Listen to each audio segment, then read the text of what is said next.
We are live in New York. Sorry, that's a bit of a SNL joke there if you didn't figure that out. But I'm Brett King, and I'm actually here sort of wearing two hats today. I'm a futurist that works in the banking space, but I actually have a reasonably successful startup called Moven, which was the world's first downloadable bank account. That is, 4 years ago we launched an app that you could download to your phone, and you could sign up for a bank account in the app. You didn't need any signature, no paperwork, no branch, and it was the first time that any bank account in the world had been offered in that manner on a mobile phone. So our business is doing well. We just launched in Canada with TD Bank as a partner there 4 weeks ago. We're just reached the 100,000 mark in Canada with TD, so we're getting about 5,000 registrations a day right now. And we're going to start marketing the app next week. So that's pretty cool. Just basically put the app on the App Store and bang, it went off. So that shows you the appetite that people have right now for a digital approach to banking. Our app does some fairly simple things that you would think that banks should be able to do today, which is we can analyze in real time your spending patterns and tell you whether you're being financially healthy or not as you tap your phone or as you swipe a card. You get a real-time receipt on your phone, and the app turns red if you're spending faster than you normally spend, and turns green if you're spending below your typical spending. And we'll give you alerts on spending spikes and details such as, hey, you know, you've spent 2 times your typical daily average today, or you've spent 3 times on dining out what you normally do today, or this week, or this month. So it gives you that sort of analysis in real time. Now, why that's important is that that type of feedback that we put into the ecosystem means that our customers generally use Moven's app 70 to 100 times a month, compared with, say, Chase or B of A, which get typical usage of about 13 to 15 times a month. So the engagement when you turn a bank account into something that helps people be financially healthy is off the charts. This is not PFM. This is psychology. It's psychology of money. It's gamification. PFM, the problem with a tool like Mint, for example, is that it's retrospective. You look at the end of the month, and then you have to change your behavior next month to see those figures change. It's not real time, and 90% of us in this audience we don't have the capacity or we don't have the interest in that sort of level of planning and thinking about this.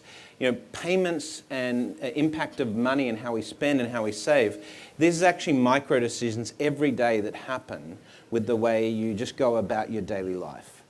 And this is where Moven tries to insert the role of a bank account and the way you use your money in a very different dynamic way, thinking about this in a real-time behavioral manner.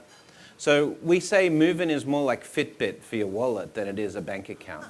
And that's sort of really how we think about it. So we've raised $24 million to date. We're in 3 countries, here in the US. We're in Canada with TD as a partner, in New Zealand with Westpac in New Zealand. And we're launching in a couple of other countries shortly, one in Europe and another one in Asia as well. So Moven's going really well.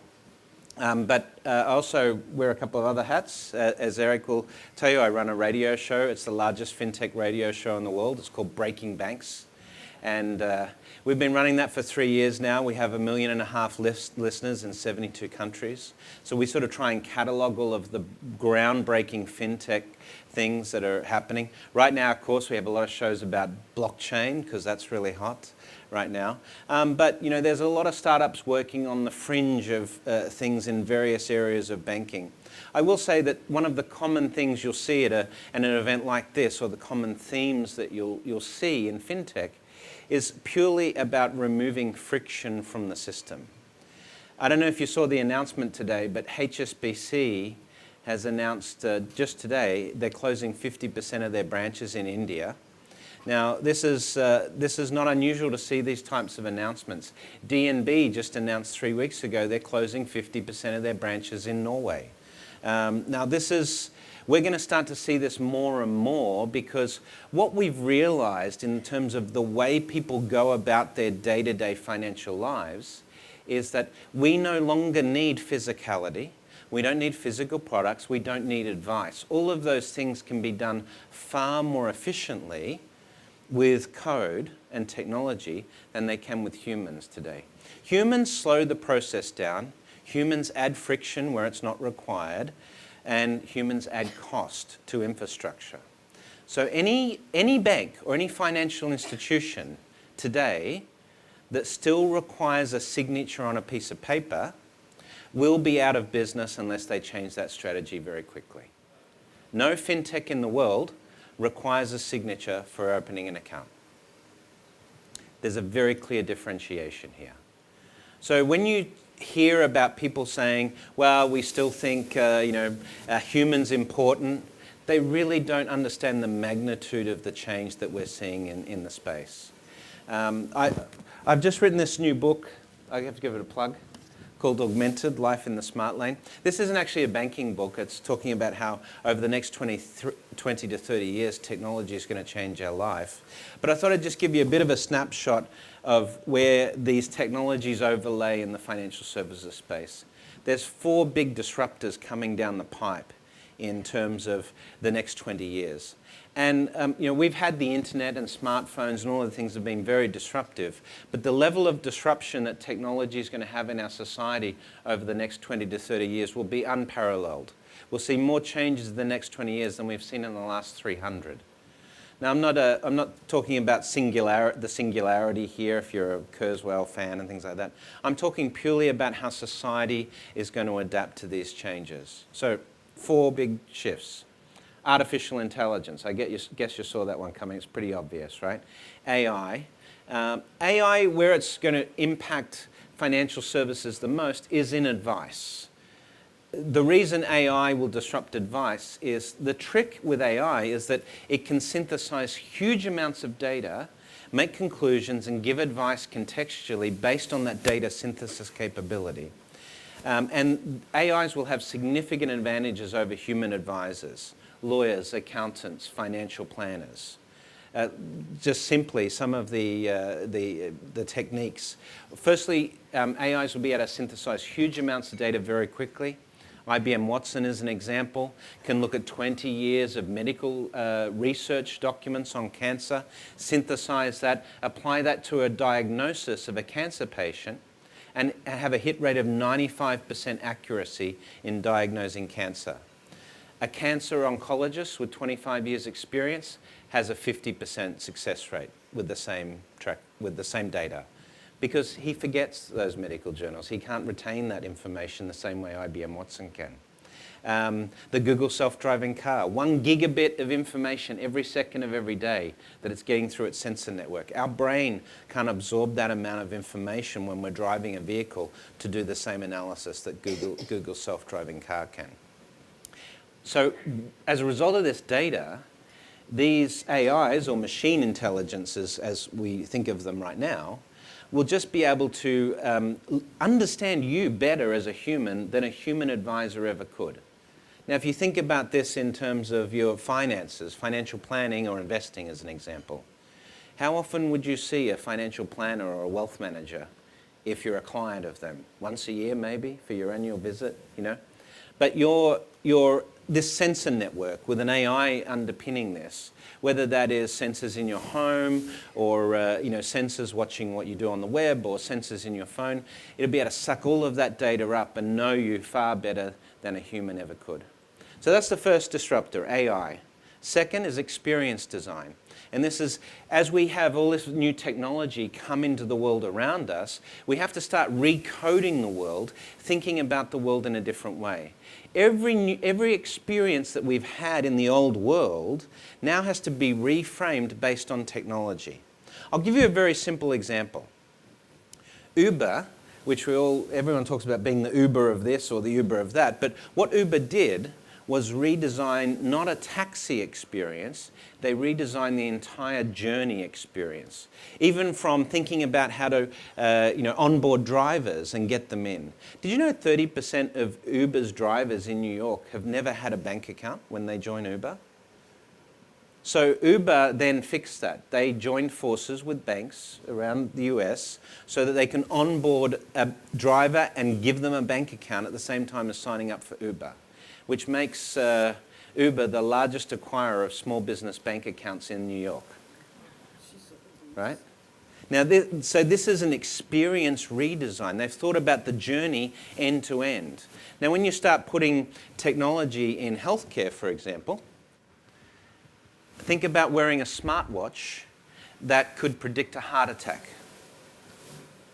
Now, this is possible within 2 or 3 years. We'll be able to have this technology.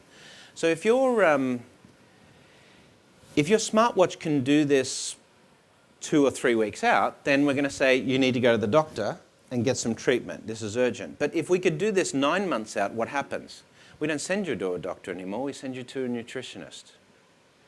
And that avoids a $90,000 cardiac event that would be possible if you don't have that technology. And these sensors might be $50, $300 that you wear on your wrist. Now, this changes the entire experience of healthcare. So that's the second one. Third is smart infrastructure. So smart infrastructure includes autonomous vehicles, solar energy, Internet of Things, smart homes, drones that deliver pizzas, and Amazon Prime drones, and robots that deliver our groceries and things like that. Sounds like science fiction, but this stuff is in development right now, being tested. This is going to be very impactful. In terms of the smart infrastructure approach, by 2035, there are going to be more robots on the planet than humans. But those robots aren't necessarily going to look like you and I. They're going to take many different forms and shapes. What's the most common form of robot that you think we'll see in the United States in the short term? Sorry? Yeah, self-driving car, exactly.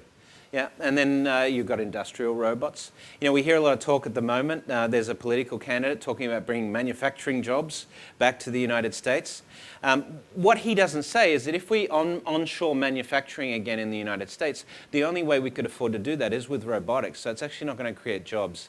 It's going to increase inequality in the wealth gap, because the people who own the robots will make money, but it won't trickle down to employment. So there's a pretty poor understanding of this. Number 4, the fourth disruptor of this course is health tech and gene editing. Now, gene editing, I don't know if you guys have been watching this technology, CRISPR, Talon, and things like that, but think about this: Parkinson's, Alzheimer's, hemochromatosis, cystic fibrosis. These are all genetic diseases which we'll just be able to edit out of our DNA software in our body within a couple of decades. Now, if you're skeptical about this, look up Layla Richards. She was a 14-year-old girl diagnosed with acute lymphoblastic leukemia, and she was cured by this technology, gene editing. It's the first time a human's ever been cured of this disease. What they did is they took out the protein, the DNA protein triggers that produce the leukemia, and they inserted back into her DNA antibodies for the leukemia, and then using a virus, they implant this back in the body so that the body absorbs this new DNA. Pretty incredible technology. How's that going to change the way we think about healthcare? Think about Big Pharma and all of the money spent on chemotherapy for cancers that will be able to now be edited out of our genome. And what's that going to do to the way we think about markets and things like that? So there's a lot of disruption coming down the pipe. If you're in the financial services business, we haven't really sort of quite grasped the fact that all of the products and services that we had of old, credit cards, debit cards, mortgages, all of those products are going to disappear with the modality of banking changing and becoming embedded in our life. So just take credit card. Today, what do you use a credit card for? Well, you might go to Whole Foods or Trader Joe's and you swipe your card and your debit card and it's declined. So then you have to say, oh, I'm very embarrassed about that, and I find my credit card and that's the way I do it. But in the future, that's not how it will work. We won't go and get a credit card for this. We'll walk into Trader Joe's and we'll get a message on our phone, or in 10 years' time on our head-up display on our augmented reality glasses, and I'll say, do you need some extra cash for your grocery shopping today? Your salary hasn't hit your account yet. and then you'll either approve that or decline that, as you walk in the store. If you want to go and buy that new iPhone, instead of applying for a credit card and pulling out that credit card at the store, you'll be offered a financing option as you walk in the store. So we won't need a credit card. We won't need plastic. If you're still thinking in terms of plastic, in this environment, or a credit card, you're just not thinking about the way technology is going to change the experience of credit. Because a credit card is purely friction in that scenario. The requirement to apply for a credit card in advance and having to think about that and maintain a credit score to do that, to qualify before you go into a store, that's friction. But if I can walk into a store and have that problem solved in real time as I come into the store, then that's something that's just helping me in life. And everything about financial services is going to have to change like that. See, we don't buy mortgages. No one in this room wants to buy a mortgage. We just want to buy a home. And the mortgage is the way we do that. So the easier and the more frictionless I can make a home buying experience for you, the more likely you are to be aligned with me in terms of your interests as a consumer of that product. Everything in banking and financial services is going to change. And it's going to change very quickly. But it's not just financial services, the whole world. So thank you very much for the opportunity to chat to you briefly. If you get a chance to check out the book and download Moven on the App Store, I'd really appreciate it. And thanks again.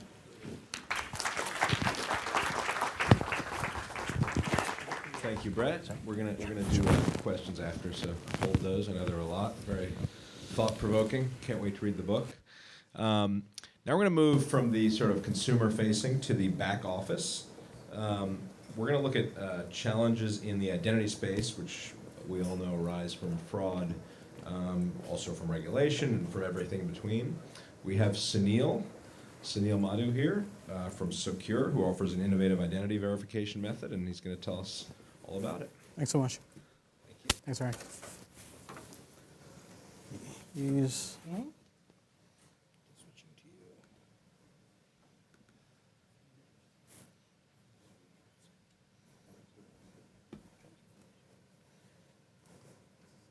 It's not. And that'll advance it. I'm not sure why they just did it. There we go. That'll advance it. There you go. Awesome. Thanks so much. Hi, everybody. My name is Sunil Madhu. I'm the founder and CEO of Socure. We're a 3-year-old company based out of New York. And we do this thing called identity verification. Basically, it's helping institutions figure out if their customers are who they say they are or not online. And we uniquely use online and social data to do what we do compared to PII, or personally identifiable information verification, like the industry's been doing for the last 50 years. So we created a solution, a platform called Social Biometrics. It's the idea that the social proof in the connections that we create with other people in the real world, our peers, our friends, our followers across a multitude of networks, actually vouch for the fact that we're real and that we're authentic. Creating that social proof in a fake way is very, very difficult and economically infeasible for fraudsters to actually do. So we've created a real-time system that combines a variety of information offline, online, and social, and in less than 2.5 seconds can risk rate an identity for an institution as being a real identity or a stolen identity or a synthetic ID that's made up of pieces of real people's identities. And we can also do a fraud prediction for them at the moment the account is being onboarded. Normally, when accounts are created in a variety of industries, you kind of have to wait several days into the future in order to figure out if there's fraud or not. We can tell you on day 0 with no history, no prior history for that individual, whether they're going to end up committing fraud or not. We do this extremely well in 180 countries worldwide today. We have customers in 42 countries.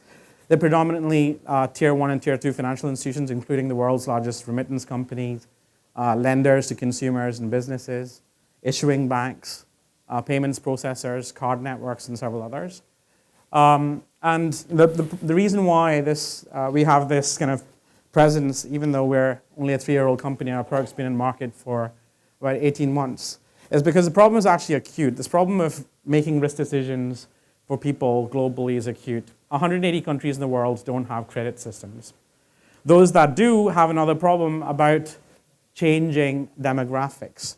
So 51% of the world's population today are millennials, people that are between the ages of 18 to 34.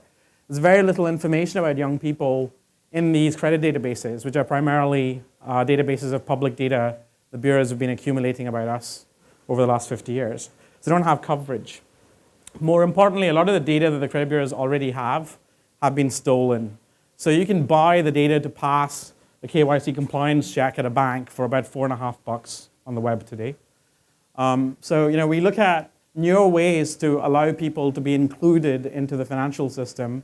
And the traditional way of looking through the credit lens as the mechanism of approving an application to open up an account or get a loan is no longer the preferred mechanism, because that mechanism has a side effect of keeping good people out. So we decided to solve that problem in a unique way. So our system is a real-time system, and in less than 2.5 seconds, we can take as little as someone's name and an email address or a phone number, and using that, we can basically scour the entire web. We span over 400 different networks in real time across the globe, searching for identity information and piecing together both private and public information, and then resolving that, and then applying behavioral models to that data to risk rate the identity as real or not real, and also forecasting whether that identity is going to go on and commit a variety of different types of fraud. So we started primarily servicing financial institutions. That includes issuers, payments processors, remittance companies, lenders to individuals as well as small businesses. And we've expanded beyond that into the e-commerce sector, really using the financial services, the rails that facilitates e-commerce.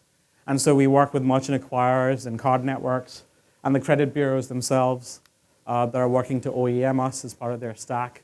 And we look beyond them into use cases where trust and identity is important in healthcare and telecom and Internet of Things and a variety of other domains. But we've just started the scratching the surface of the iceberg with the FIs. So this is where we're kind of taking our company. Today, what we do really well, we've outperformed the models of the top issuers in the country, of the global credit bureaus, of a lot of different types of financial institutions, proving to them that combining online and social data in real time empirically gives you better outcomes than looking at simply offline data and credit-based data. And we're extending that to support identity verification for businesses. Businesses are social just like people. Every business today uses social networks for CRM. So you could tell, looking at how consumers interact with a business, whether the business is healthy or not. And we're kind of looking forward into the future where we're going to look beyond identities of people and businesses to identities of things. Internet-connected devices. As you walk up to your Tesla, it needs to know that you're the owner of the car. If you open the door to your house, the house needs to know that it's your wife and not you, so it can personalize the experience to that identity. So, we uniquely verify identities in real time using online and social data. And the value we deliver to our customers is really reduction in fraud losses, increase in acceptance with very little friction, so being able to onboard more good people without subjecting them to a lot of paperwork and other types of friction, and then reducing the costs of manual review and any kind of human work that you have to do today where the computer systems don't get it right. We've excelled at that. That's it. Thanks very much.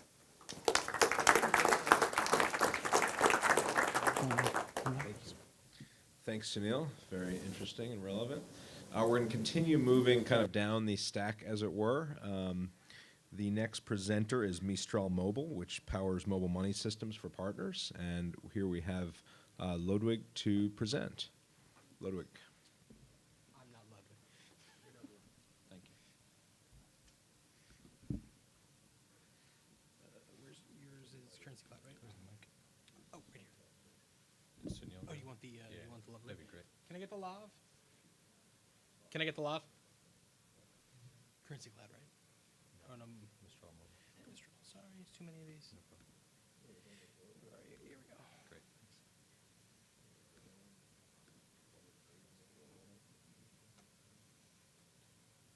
Okay.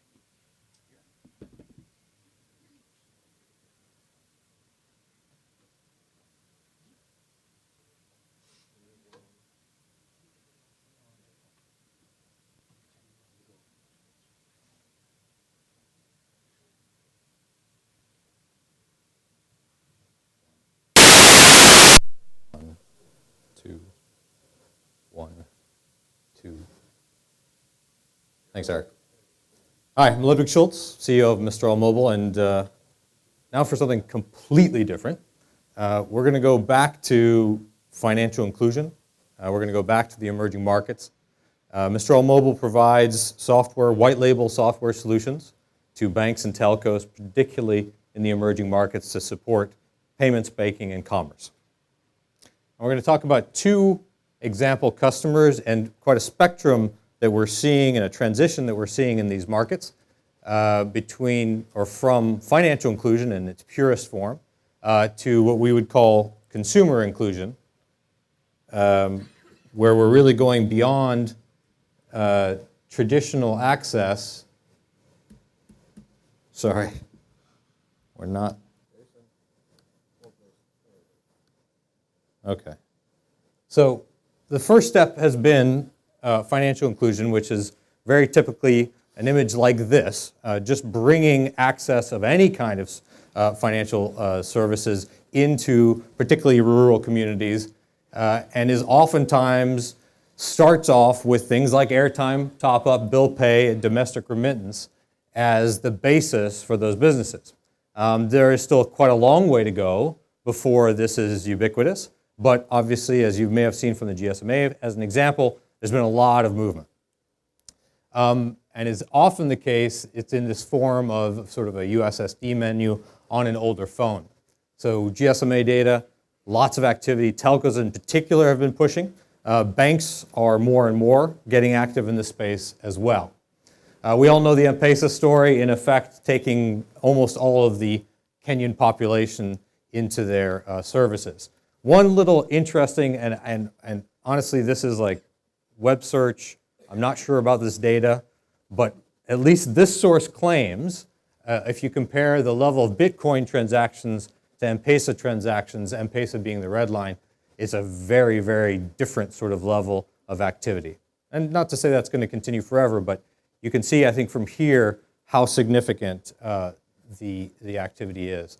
So I want to start with one video of two, especially given the post-lunch hour, to give you a feel for how our solutions are actually being deployed in the marketplace and what people are doing with them.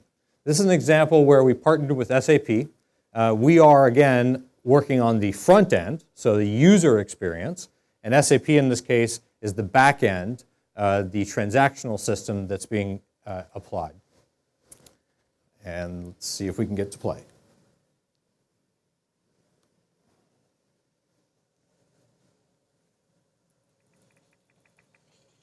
Is there any volume?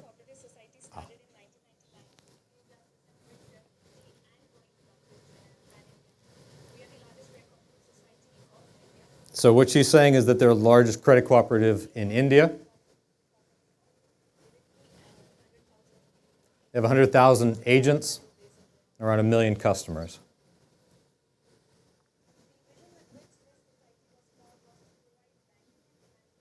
So as a credit cooperative, their focus is the essential basic levels of loans and accounts. They operate primarily in the rural areas. They work through these agents who, as you can see there, the gentleman on the left, will actually go and visit the customer. It's actually the highest customer sort of support level you can imagine. So in this case, the transaction that just occurred is this merchant has a loan. He's paying his daily, in many cases, reimbursement piece for that loan. The interface that that agent was using is then an interface that was provided by us.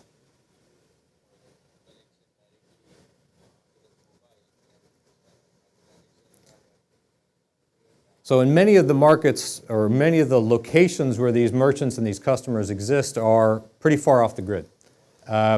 Many of these customers, the end users, the borrower, if you will, don't have access to mobile internet. And in some of these regions where these agents like this gentleman will go, there's simply no mobile internet access even if you paid for it. And nonetheless, he's able to do a secure transaction with our solution in those locations.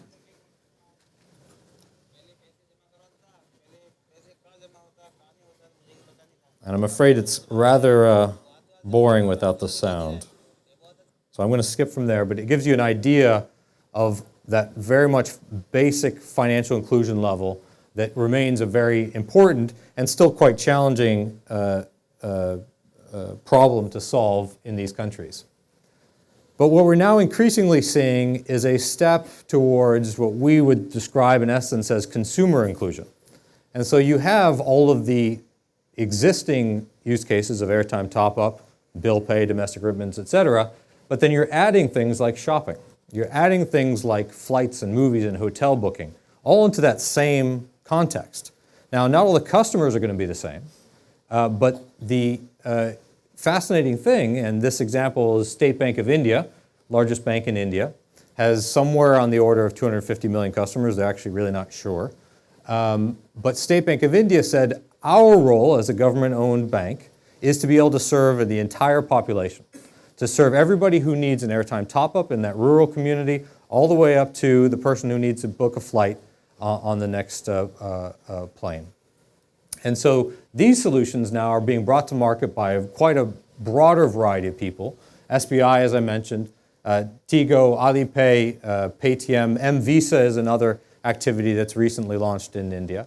We're really seeing a much wider diversity of transaction types. Now, what's still missing in many of these cases are the net interest margin products. But as we see the banks getting more and more involved, that is, of course, the natural next step. And the reason is pretty simple. Across these markets, it continues to be the case that there is a growing middle class. Now, it depends on the year, how growth rates are going. But this is a huge prize. And so while the telcos have been probably the most aggressive first, what we increasingly see is the banks saying, hey, this is the future of my retail business that's being taken away by the telcos going after sort of the simplest of the transactions. I need to participate as well to be a part of this conversation.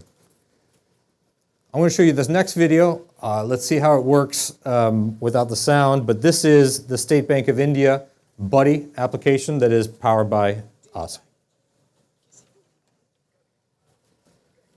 It's actually in Hindi, so on some level won't help much even if you could hear it.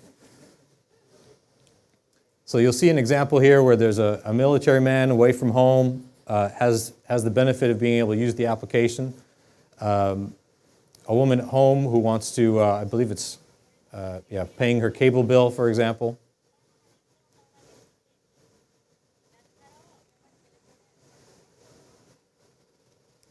And then the young audience, right? The interesting thing in this case is the users don't need to have an existing bank account. They don't have to have any bank account, whether with State Bank of India or otherwise. They can actually sign up for this prepaid solution. And this is my favorite guy. He's buying movie tickets and telling you all about his favorite actor.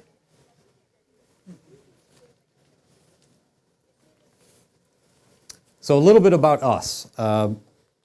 We are an ex-Nokia team. So there was once upon a time a company called Nokia that made mobile phones. You may have heard of them.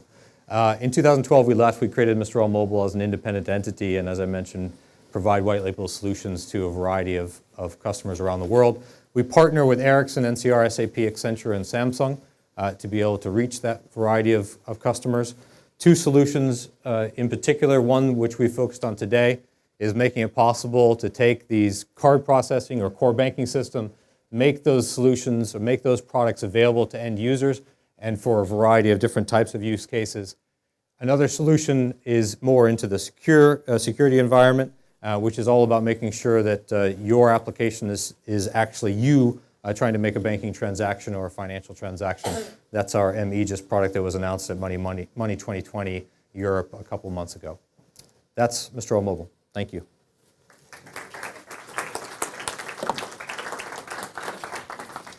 Thanks, Ludwig. Journey all over the world. Our next company is called Currency Cloud, and they're working on powering international secure payments. We're going to have Dav Marmor. Here he is, Dav.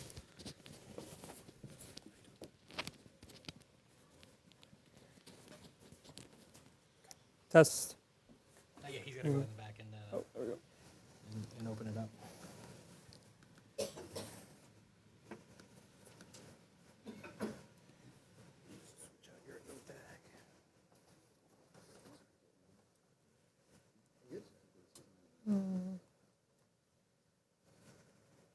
There we go. Can everyone hear me? Okay. So my name is Marmor. I'm Director of Business Development for Currency Cloud. So today I'm going to talk about international payments, why it's the next financial service to be disrupted, and how banks, payment companies, platforms are effectively competing in this market. So I think it's fair to say small and medium enterprises, along with individuals, are the new battleground between banks and fintech companies. And the fintech companies are doing pretty well. Forget about the stock price. Lending Club has achieved astronomical growth, as has OnDeck, as has Robinhood. The company's user bases are just growing exponentially. One of my favorites is Square. A few months ago, I actually saw a homeless man with a Square reader. So if people said, I don't have $1, he said, it's okay, I take credit card. But this is the idea of making financial services easy for people, anytime, anywhere. The things that these companies compete on are consumer centricity, so making user experiences based on what the customer is going to want. The user experiences are simple, a couple clicks to do any transaction you want. Ease of access, so the ability to not be a rocket scientist and be able to make international payment transactions. And transparency. So 2008 really provided a lot of fuel to our fire. People stopped trusting banks. FinTech is all about being transparent about what your price is, what people are paying for, even if it's not the lowest. It still builds trust with your consumers and lets you compete on something other than price. So international payments specifically, the problem is that the system is built for the Boeings and the Walmarts of the world. Large $10 billion transactions going once a month. These big companies are very well served by the bank. But these guys on the side, the tech entrepreneurs, so honestly even your big ones like the Airbnbs and the Ubers of the world, as well as your individual consumers, are not being effectively serviced by the banking system. And it's not that the banks don't want to help these people, it's that they really can't. And it really lies in the infrastructure and how it is that it works. Now in the past, banks would have said, well, it wasn't really worth it for us to deal with that sector, they're just not worth enough money. But I found this interesting stat from the US Department of Commerce that 31% of the total import value that comes into the United States is done by SMEs. And they represent 97% of the importers as a whole. So that's a huge market. And it's a market that's only growing, and that's a lot of invoices that need to be paid with no efficient way of doing it today. So this is how it works, and this is why it's so expensive. Think about your typical bank transaction. There's a relationship manager that has their customer. There's an FX desk, there's a wires desk, and then you go to the beneficiary. Even in the most automated fashion, it's done with a file upload to an FTP site. And when you have all those different P&Ls in the process, there's no way to make it cheap.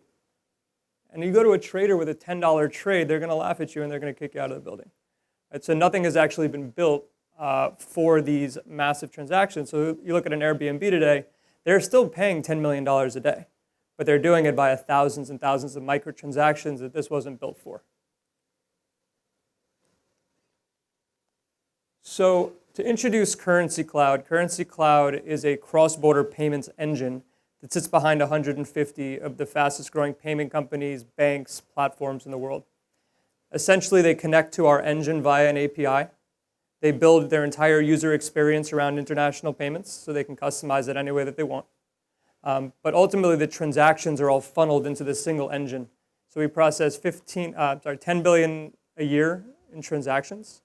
We do 100,000 transactions a month. So essentially, at that scale now, we're getting the same rates that a bank gets. We don't charge for FX. We pass through our wholesale costs. So we allow all the companies on top of our platform to be able to compete on user experience and on simplifying the international payment process rather than on price, which was the historical way of doing this business. Let me just mark up the FX. So it's been a successful story. We've completed our Series C funding round. So far we've raised, I believe it's $36 million to date. The last round was funded by the investment arm of SAP and Rakuten Bank out of Japan. We also have Anthemis Group and Atlas Group as investors. The idea is to be a single engine that can automate all cross-border payments, whether large or small. Our team is about 100 employees based out of London. We have teams in the Ukraine and in the US, so it's a massively growing global organization.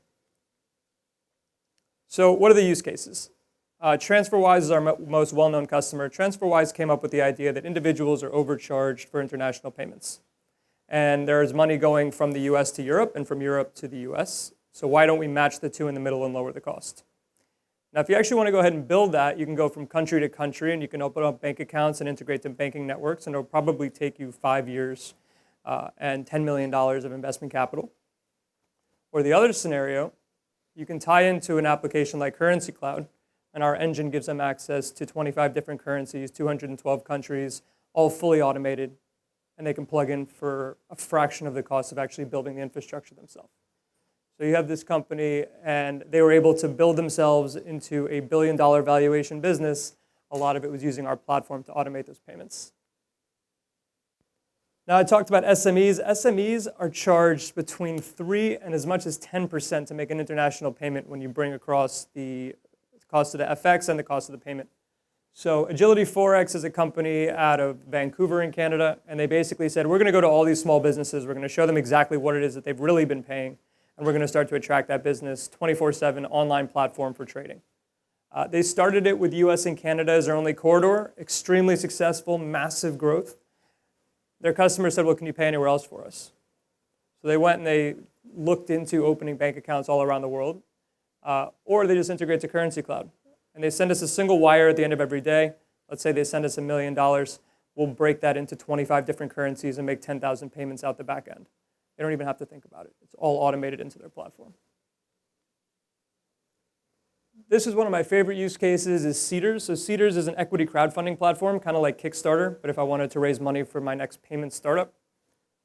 So right now I can raise money in the US, no problem, same currency, but what if I want to expand the investor pool? What if I want to go to Mexico and I want to go to Canada and I want to go to Europe? And now I have all these investors that have different currencies that want to fund my campaign. Now they can't use credit card because we're talking about big sums of money. They need to actually be able to transfer money from a bank account, but my investor doesn't want to go out to their bank and ask them to transfer the funds and send it to me in local currency. It's not part of their business. All they want to see is that it works within their user experience.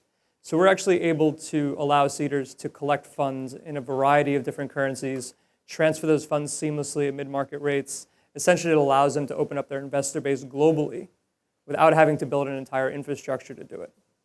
And so we can customize it to all these different use cases. Now, tech banks are a huge growth area in Europe. This bank, Holvi Bank, has no branches. They have one corporate office. What they basically do is they use APIs to connect best-in-breed financial services from lots of different companies. So if you can imagine, Lending Club would do their small business lending, Douala would do their domestic payments, Currency Cloud runs the international payment piece of their company. And what's really cool about it is that every one of the companies like mine has an entire development team working their full hours of every day just perfecting that little aspect of the banking system. And what Holvi does is they just put a really nice wrapping around it, make it really user-friendly for the small business that wants to use this platform. So it's another example of what we're doing. And then sitting in New York, I know there's always traditional bankers in the audience. So Mediterranean Bank, we have a number of others now in the US and Canada that we haven't announced yet. But the idea is that these guys were calling a bank on the phone in order to place an FX trade. And if the money didn't get to its destination, they had to call the bank again to find out where the money was. So they integrate our APIs into their online banking experience. It gives real-time updates as to where the customer's funds are in their transaction, shows real reporting as to what they paid, how it's going. It has high-value and low-value payment networks. So best-in-breed system for what one of these companies might want to do in terms of an international payment product. So summing it all up, cross-border payments is not something that people want to think about.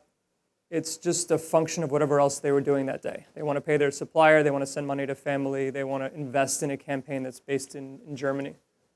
So our system takes all that complexity out of it, and there's a ton of complexity, but we can simplify it by putting a layer of APIs on top of it and adapting international payments into any business case. And I think that's pretty exciting because it makes global commerce easier, it's better for the consumer, it provides transparency, and even at the large bank level, it's making them think about how they can make lives easier for consumers when there's competition nipping at their heels. And I think that they're really starting to see that change in the industry. That's it. Thank you. Keep going for a minute. Thanks, Dav. I wish I met you before I had to plan my international wedding in Europe and send a bunch of wires overseas, which I'm still trying to sort out. we have one last, actually we have two more speakers on this panel. Our next company is Loyyal, which is working on contracts in the blockchain, and here's Greg. Did you want the live? It'd be great if I get that. And I got some slides too. Yeah. Yep, I got those for you. Cool. Remove that. Okay. All right.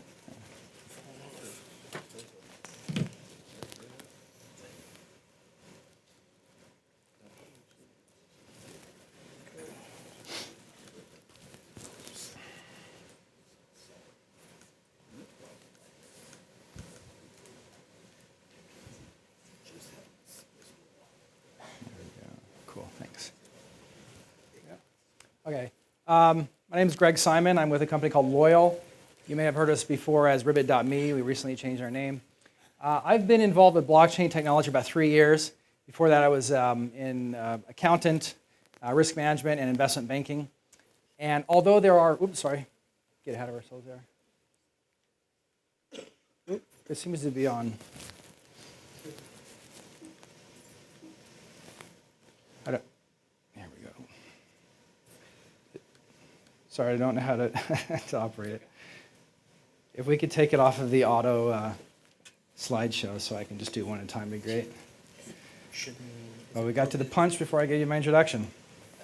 Doesn't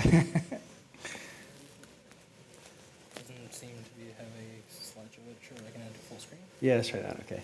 All right, so let's try again. So there's a lot of interesting applications in banking with blockchain, but it's still banking. So myself and my co-founder decided to do something a little bit more interesting than that. And so we're taking blockchain and smart contract technology for behavior incentivization, more specifically in the loyalty and rewards industry, is our initial proof of concept, and we call ourselves the Internet of Loyalty. Let's see if this works. Okay, cool.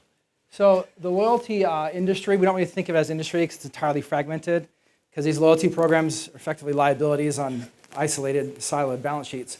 But it's huge. And so for the US alone, this year we're going to see $65 billion of rewards issued. That's the only real credible number we have from third-party research. If you look on a global scale, it's probably double that. If you include things like employee incentivization, it's probably double that, and that's going to double in 5 years. So you're looking at hundreds of billions of dollars of value that is sitting there completely fragmented, not working with each other. So in this industry, it's fragmented. It's difficult for these programs to communicate with each other. They have legacy systems. It's confusing for all of us. We all know as consumers, we can't keep track of all these different programs. We're not spending our points. And this is the most important part for us right here, is the hidden financial risks.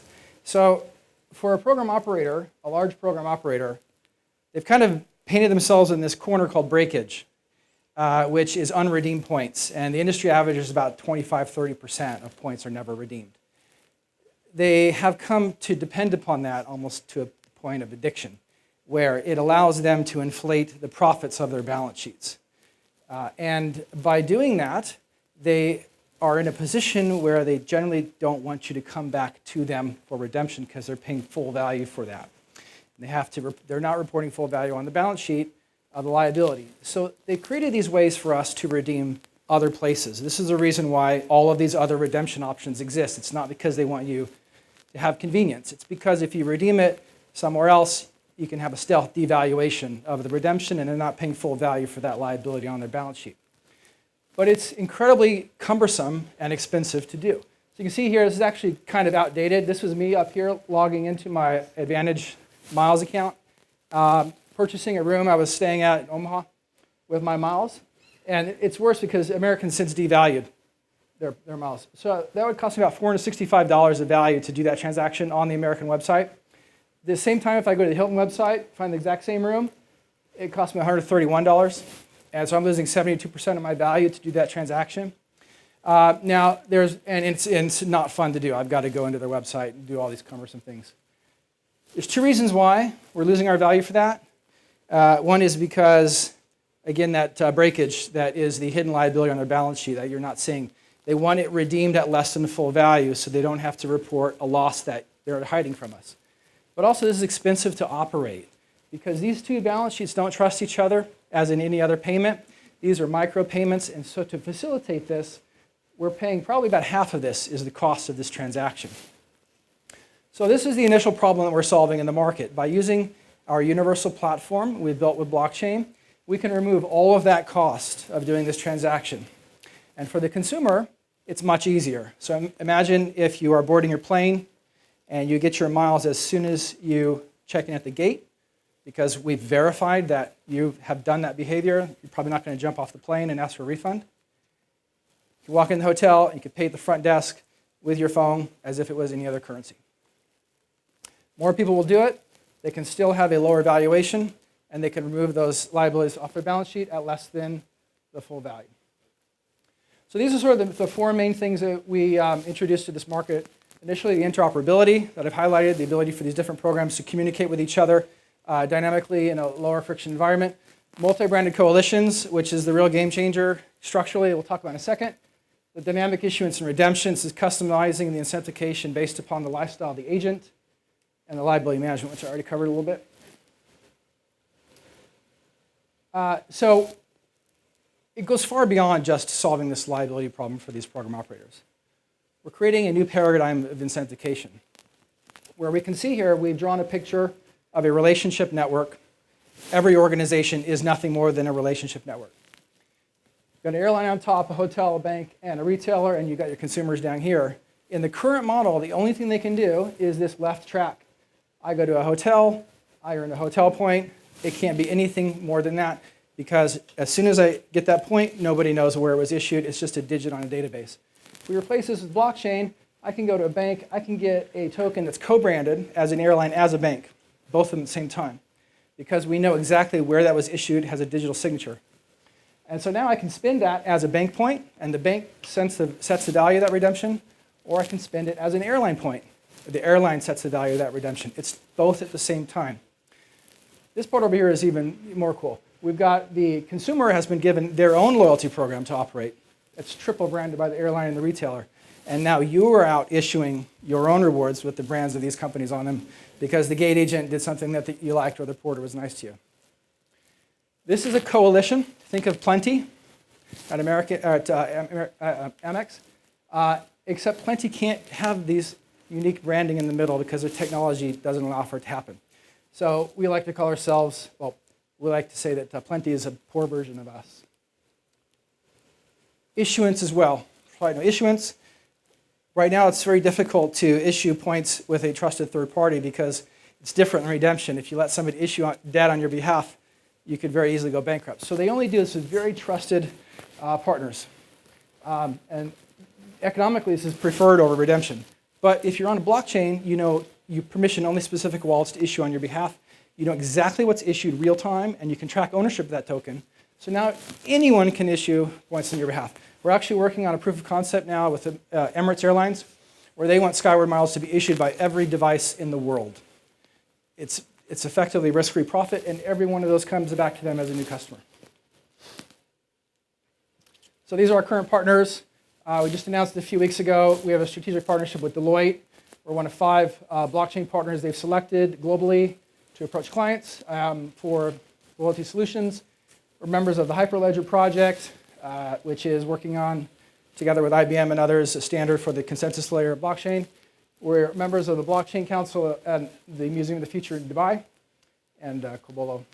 So we're the youngest startup here today, so I'm kind of excited to be the early stage. I'm kind of proud of some of these accomplishments because they're our first ones. So we just got our first revenue last month, a few weeks ago. Not quite cash flow positive yet, at least there's something coming in. With a few proof of concepts we're doing with Loyyal. You may have seen Eric Bassini comment on one in Bloomberg this morning. In a few weeks, I'll be in Dubai. On May 30th, we'll be announcing a pilot we're doing with the Prime Minister's office and the Museum of the Future, which will be a Dubai tourism incentivization program, which will involve Emirates Airlines, Jumeirah, IBM, and a few others to incentivize people to go places other than Burj Khalifa and Dubai Mall. And then we have, this is Emirates Airlines, don't tell them I told you, and then FIS in the 4th quarter. So the reason in the beginning I said we're not just loyalty and rewards as behavior incentivization, because as long as we know the identity of the agent and the behavior that was what we wanted to have done was verified, we can incentivize anybody to do anything. So we have interest coming in from, for example, healthcare, right? So when the first speaker was talking about all this data, we know people are sick. Well, of course we know we're sick, but we're still not, it's not going to mean we're going to actually do anything with the more information. More information is great, but how do you incentivize somebody to do something with that information? Okay, you're going to have a heart attack in 2 years. Okay, people still don't act on it. You have to incentivize them. You can incentivize them by adding a wallet to the Fitbit. So when you verify they've done the 5 miles of jogging, they instantly get money in that Fitbit. And now you're going to jog because you're going to get instant gratification for that. And supply chain management and others. I'm actually really excited about incentivizing driverless cars. If you're interested in that one, we can talk about it a little bit later. Our patents to protect us from the banks, and our team, low industry experts, and that's it.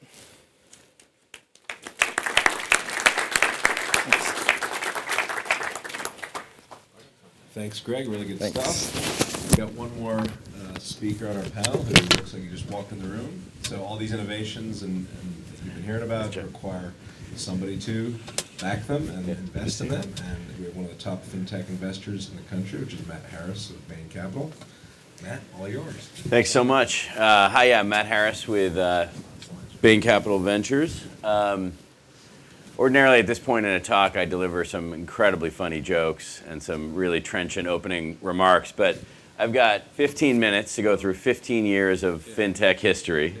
10 minutes, so I'm going to be skipping all those pleasantries. I also literally just got here directly from JFK after having flown from Europe, so the jokes were going to be not funny in any event. But I've got a few slides here. I used to work at Bain & Company and then Bain Capital. I've been doing this 20 years. Slides are just how I talk now, so I didn't have any option but to put some data on slides and share it with you. I will make sure you can have this if you want it. We're going to go really quickly here. We're not going to be able to cover everything, but I'll make sure the organizers have this and you can get it from them. So our agenda here today, 10 seconds on us.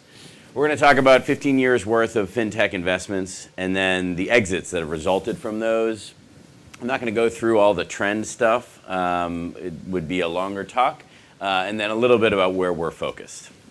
Bain Capital is a big alternative investment firm. We're known primarily for private equity, but we've been doing venture for 15 years. We have generally invest $300 or $400 million a year across early stage venture, straight through to late stage. And we also have a hedge fund and a credit fund. Across the whole firm, we do lots of stuff, almost everything. But within fintech, here's what we've done, and this helps to understand how we frame things up. We do 4 things. We think fintech effectively comprises 4 things. In the upper left-hand quadrant, payments. It's where we've been most active. In fact, that's where the venture industry has been most active in terms of backing fintech companies. The upper right-hand, capital markets. This is straight from retail investments, asset management, products and services, as well as infrastructure to the capital markets business. Credit and lending. This would have been a sort of null set going back 10 years. Venture capital in lending companies was, to say it was taboo would be overstating it because no one even considered doing it. Last year it was the single biggest segment of venture capital investing in fintech, $3.5 billion. I suspect this year will be pretty different from that, and we can talk a bit about those reasons. And then finally, insurance, which is the latest segment to overheat right now. If you want to raise money for an innovative insurance company, you're in luck. Everyone's looking for those, and we'll see how that ends. These are some of the logos of the investments we've chosen to make. As you can see, I've been doing this 15 years, lots of different names up there, and lots of scar tissue, as well as some success. When I started investing in fintech, as it's now called,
2002, and I was running my own firm at the time, a firm called Village Ventures. I had been at Bain Capital, left, started my own firm right as the bubble was bursting. And I was left, good news was I had $100 million to invest. Bad news was I had no strategy. And I basically kind of said, well, what do I want to do with this thing? I looked at the GDP and said, what are the big segments of the economy? And financial services jumps off the chart. It's 20% of the economy. And at the time, as you can see, it was basically nothing relative to venture capital, despite the fact that it's all technology. We talk about digital financial services.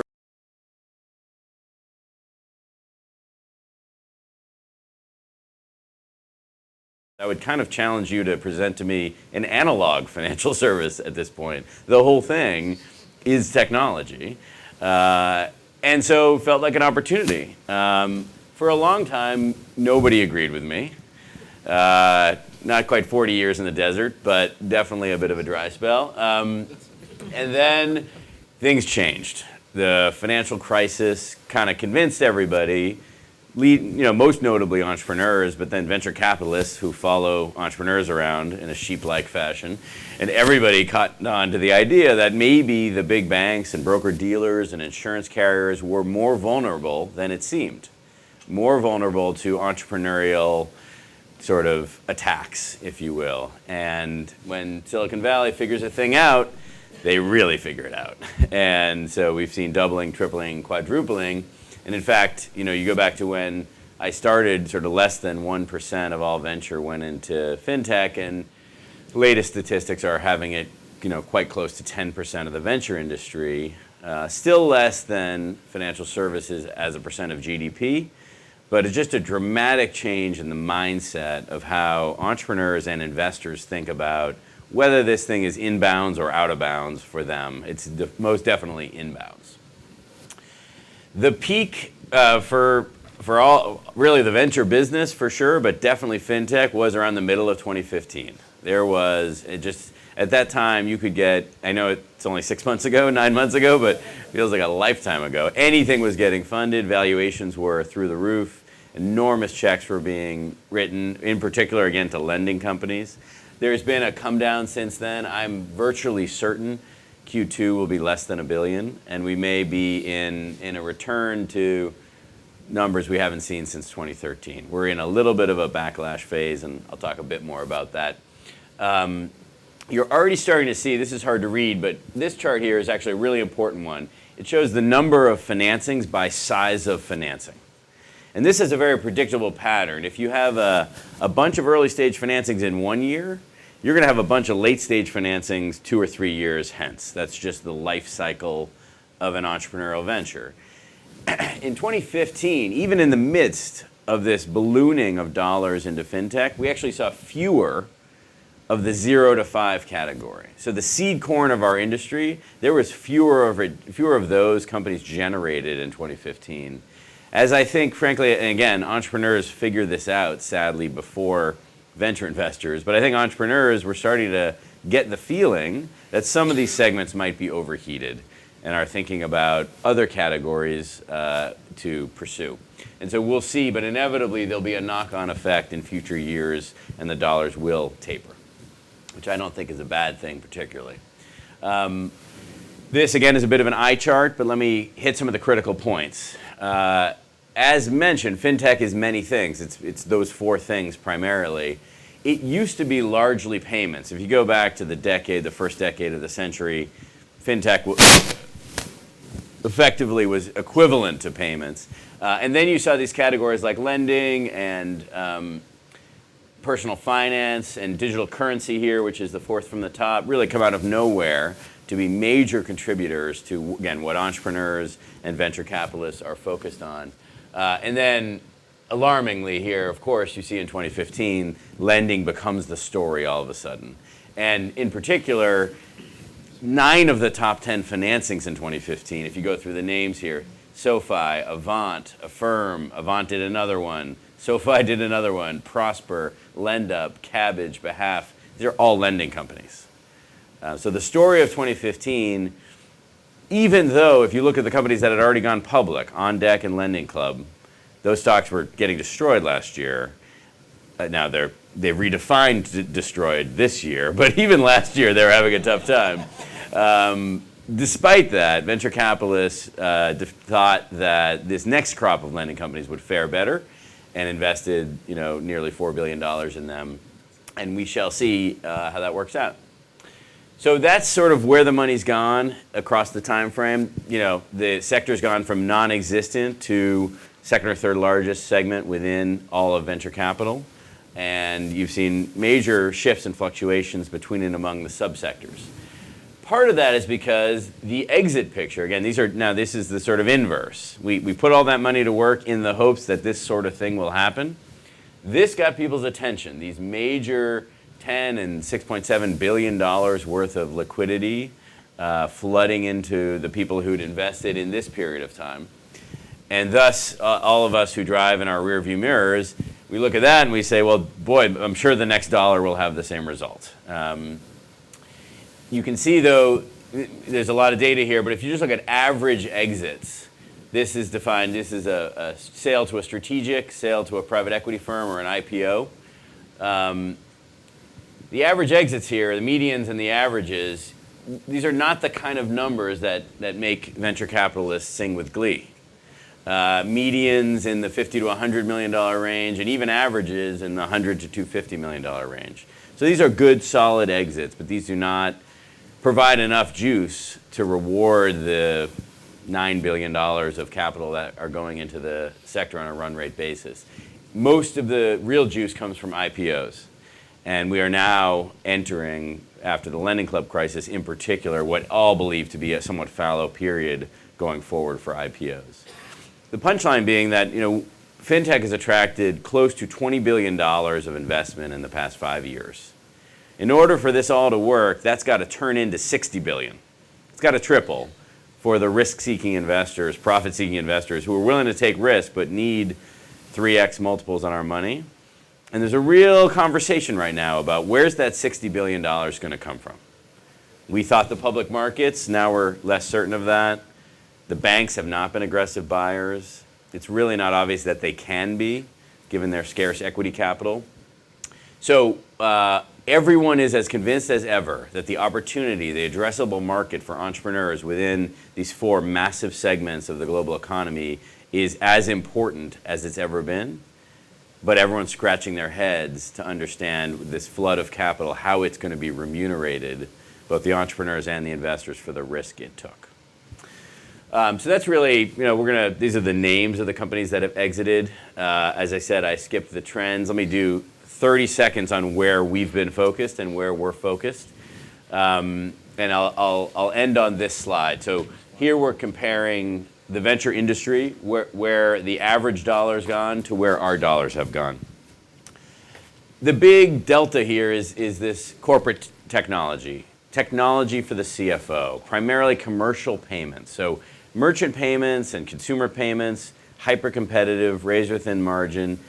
Commercial payments, on the other hand, are still largely paper-based. That's actually where you can find the analog in financial services. 62% of payments in the United States between businesses are paper checks.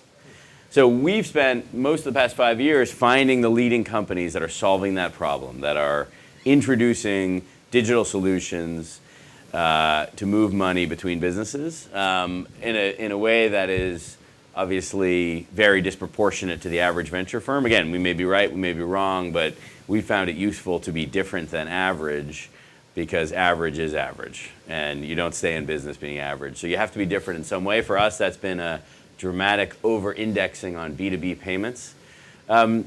We've also over-indexed in the capital market space. We have not done a lot of retail. We've not backed the Betterments and the Wealthfronts and the companies going direct to consumer to change how people invest.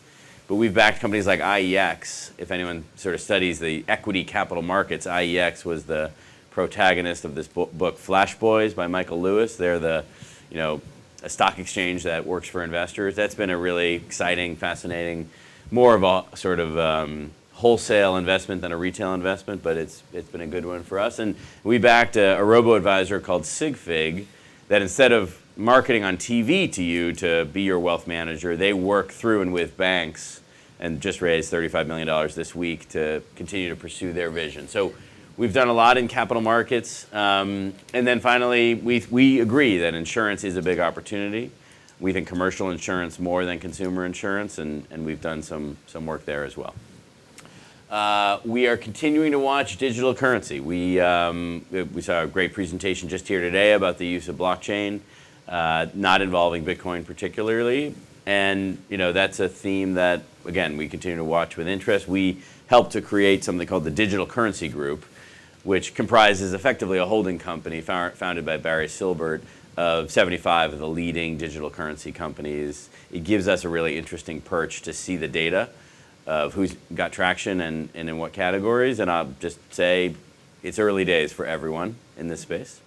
But anything that has the potential to be revolutionary is something we have to and want to pay a lot of attention to. So those are the gist of my remarks. I think we're going to go to the panel discussion now. So if there are any questions, I'd be happy to take them in the context of the entire group. Thanks very much.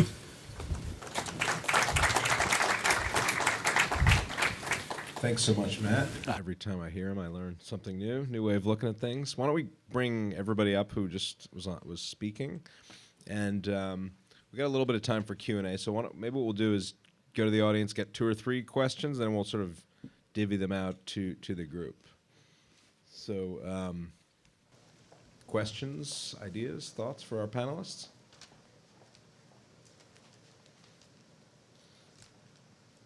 Yes, in the back. Yeah, Reggie. See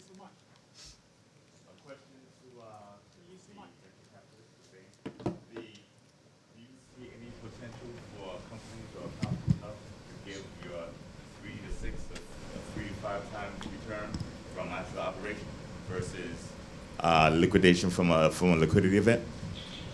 It's a great question. Just to paraphrase, is there a possibility we could earn our return through dividends and liquidity coming out of a profitable business versus having to sell? That has not been the tradition within venture capital. Those things often, you come over time, right? And we have a clock that ticks for us. Our average hold period is 7 years. To build a company from scratch to something that can generate tens and 20s, dozens of millions of dollars in dividends in 7 years is challenging. So it's not been the tradition. I will say we're looking at some models now, particularly in asset management. So we think the hedge fund industry is pretty much entirely broken relative to its promise to deliver lower risk returns. We think there are models that can deliver that, but there's no exit for those companies. There's not a robust buying and selling, situation within asset managers like that. So how could we invest in a new hedge fund model with intellectual property and get paid out of a return stream versus necessarily, lobbying for a liquidity event? So we're looking at it, but it's not really been the tradition. Okay, so quickly, part 2 of that question. It appears that the IPO market is in a structural decline, which means that the secondary market with new technologies will become significantly more liquid. And we've seen that over the last few years with things such as Facebook, Silver's second market, et cetera. Does that change your outlook at all? Do you disagree with that viewpoint? I won't say that it's, I wish I could wholeheartedly agree that the secondary market has been consistently robust. I think it was very robust in Facebook, and then it was slightly less so in Twitter. But there have not been other names where you could really aggressively buy and sell in size. For a while, Palantir, but now people are worried about Palantir. So I think the fact is the lack of transparency in these private companies makes it really hard to have a scale secondary market. Where there is a secondary market, it's for employees, not for institutional investors selling meaningful chunks of these businesses. Not that anyone should feel bad for institutional investors. I mean, we're going to be okay. But the fact is the secondary market itself, pre-IPO companies, has not proven to be something that solves the problem. The problem here being this constipation of venture capital tied up in these valuable companies with no exit in sight. So that's a business idea then, right? There you go. If you could solve that, give me a call. Let's go right here in front. Yes.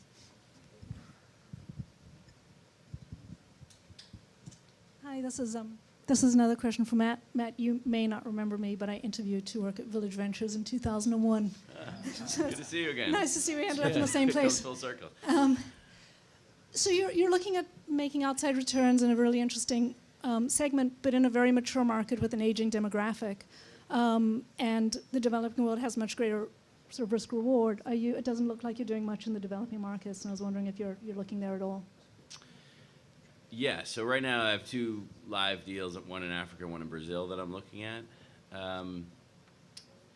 There are outsized returns, but also really outsized uncontrollable risks. I made one investment in China a year ago in the fintech space. The company's done exceptionally well, but now we're grappling with some regulatory issues. And when you grapple with the regulators in China, it's a pretty one-sided contest, I'll tell you. Not that the regulators in the US are warm and friendly all the time, but it's a dialogue, and it's much less so in these emerging markets. So to me, you have to think about risk-reward in a more extreme way. You're facing existential risk, even in mature companies, in the context of these emerging economies, given all the macro things that can happen, not to mention corruption and regulation. And so the return has to be disproportionately high. I'm starting to feel like it might be in these 2 instances.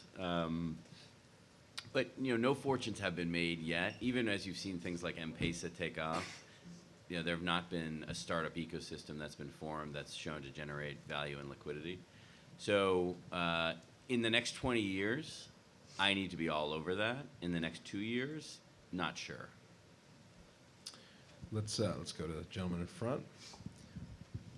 Question for the whole panel, sort of drawing off of Matt's remarks at the end, which certainly highlighted some of the governance issues around some of the lending companies that have come recently public. Clearly, we're in a situation here where the public markets are looking far more askance at what's coming out of the venture capital funded market. Some people have said that if you're a unicorn, stay private. You never have to be responsible. Well, that's not going to get the venture capital investors' money out, nor is it going to get the money that's been put in by larger institutional investors. Granted, some of you are in a fairly early stage, but clearly you're building a company. And so the question I have to ask you as founders and managers, what are you doing in terms of strengthening your governance practices to provide comfort to outside investors to ensure that they'll actually get a fair return on their money? Because as we know, there are enough risks involved in terms of trying to create wealth, but obviously investors are looking for ways to realize return, but at the same time manage risks. And the model, as it seems to have been unfolding, say, since 2000, or at least since the last crash, seems to be defective in terms of the governance risk. Well, I'd say it's easiest for me to answer. We have 6 employees. So Don't hire anybody. basically, yeah, if you come to our office, you see there's a poster I put up on the wall as a picture of a guy kicking another guy off the cliff. And we say, be careful who you take to the top. Not everybody's loyal. And we wrote a little extra Y in there. So I would say at our stage, it's being extremely careful who we bring in. We have a very stringent hiring policy. We're trying to double our team right now, and everybody has to do 2 rounds of interviews. Beyond that, I guess that's the best I can say right now, is just be careful who we bring in. Anybody else?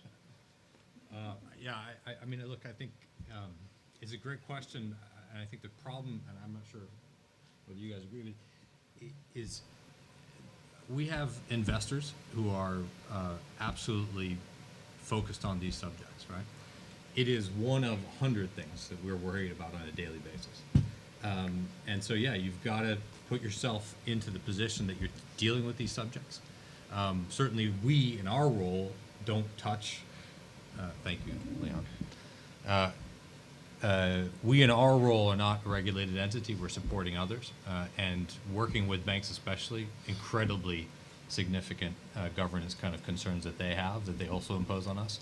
So we're a participant to it, but I'm not sure what else we should be doing. Probably not the right person to answer this question, to be honest. I'm not in the C-suite. I will say compliance is the fastest growing part of our business. Our CEO will basically say he's 90% of his time is in the compliance business. We work with consultants and lawyers and everything else to ensure that we are compliant. And as the person growing the U.S. business and the Canadian business, I'll say that 90% of my time is spent with compliance. So the entire shift in what we do as a business is trying to find customers that can scale in a way that the regulators are going to be okay with. So we don't look at Bitcoin companies or cash companies or gambling companies. It's about finding the right customers and ensuring that there's someone that can grow, not someone that just can be at minimum small size customers. This is a really important question I've thought a lot about. I think so what we've seen here, if you look at Lending Club most recently, stocks down 60% this year, in large part because of compliance snafus. If you go back to last year, a company called Zenefits in the insurance vertical, not public, so we don't know what the valuation is, but the CEO gets fired. They're found to be in breach of all sorts of regulations. What do those two things have in common? Lending Club never admitted that it was a lender. It said it was a marketplace. It said it was a technology company. It was an internet company. It was a platform, but it was not a lender.